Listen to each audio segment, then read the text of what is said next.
तहि हृदय न होई प्रबोध सकल सबहि हठि हठ की तब बोली बचन सो क्रोध।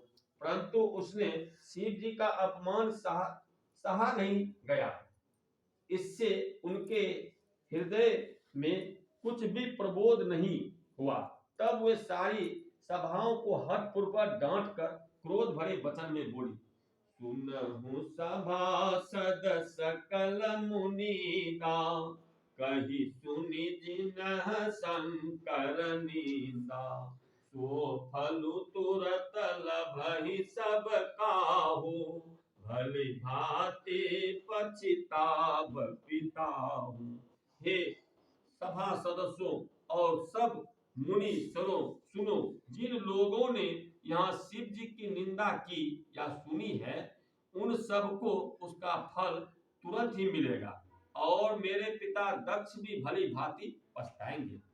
संत शंभु सिरपति अपबादा सुनहु जहाँ तह असिमर जादा। काटहु तासु जीव सो बसाई श्रवण मुंदिना ते चलिव पराई।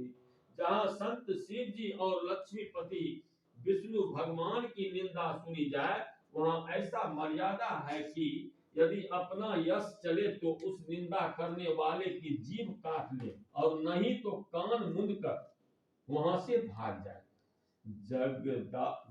जगदाता महेशु पुरारी जगत जनक सबके हितकारी।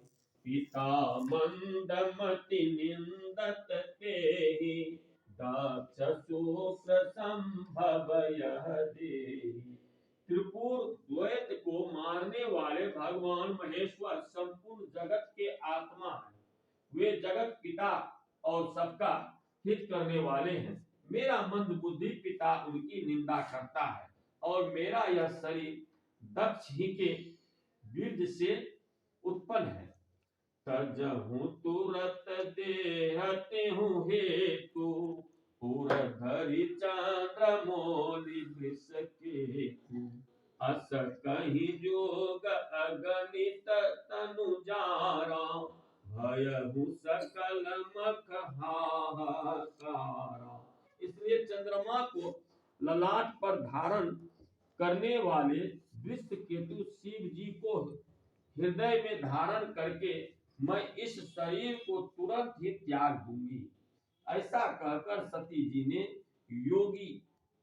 योगा अग्नि में अपना शरीर भस्म कर डाला। सारी यज्ञशाला में हाहाकार मच गया। लगे करण मुख खीस यज्ञ विध्वंस बिलो कहीं भृगि रक्षा इन्हीं मुनि से। सती का मरण सुनकर शिव जी के गण यज्ञ विध्वंस करने लगे। यज्ञ विध्वंस होते देखकर मुनीश्वर मृगी जी ने उनका रक्षा की। यही तक ना सर। श्री सतगुरु महाराज की जय।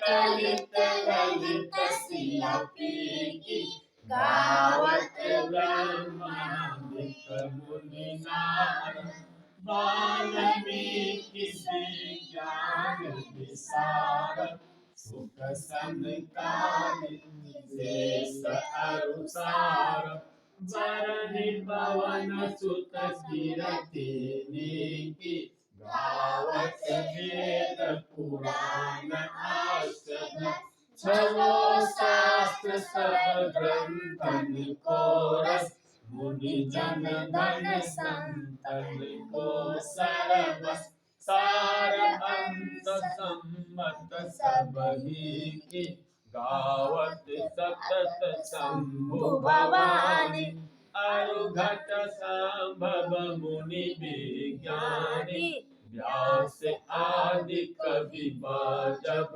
खानी काग भूषण गरुड़ खेहि की कलिमल हरनि विषय रस फीकी सुभग सिंगार मूर्ति जुबसी की दलन रोग भग बुरी अमी की तात मात सब विधि तुलसी की आरती श्री राम नारायण जी की कीर्ति कलित ललित सियती की। श्री सद्गुरु महाराज की जय।